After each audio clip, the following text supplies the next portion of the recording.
नमस्कार, Maharashtra news nation TV मध्ये आपलं स्वागत आहे. या ठिकाणी पाहू शकता आपण कशा पद्धतीने या ठिकाणी टँकर पलटी झालेला आहे आणि एकंदरीत जर पाहिलं तर हा जो पूर्ण भाग येतोय तो मेदनकरवाडी ग्रामपंचायतीमध्ये येतोय.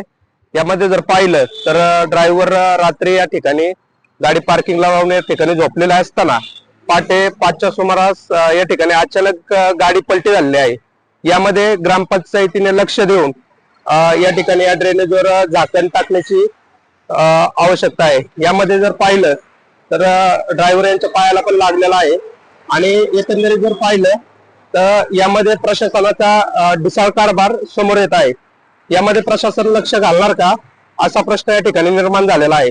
आपण जर या ठिकाणी जर पाहिलं तर यापुढे पाणी जायला जागा नाहीये. हे पाणी पूर्ण पाणी या ठिकाणी आडलं गेलं.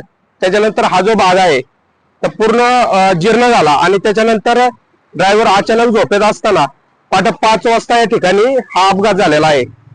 यामध्ये कुठल्याही प्रकारची जीवितहानी झालेली नाही आणि प्रशासनाला एवढीच विनंती आहे की एखाद्याच्या जीवाशी इतकं पण खेळू नका जेणेकरून एखाद्याचा जीव जाईल. जर रस्त्याच्या कडेला पार्किंगला गाडी लावून जे ड्रायव्हर लोक आराम करत असतात त्यांना या ठिकाणी कुठं गाडी लावावी असा प्रश्न या ठिकाणी निर्माण झालेला आहे. कारण असे जर अपघात झाले तर कधी कोणाचा जीव कुठे जाईल हे सांगता येणार नाही. Maharashtra news nation TV, Chakan, Pune.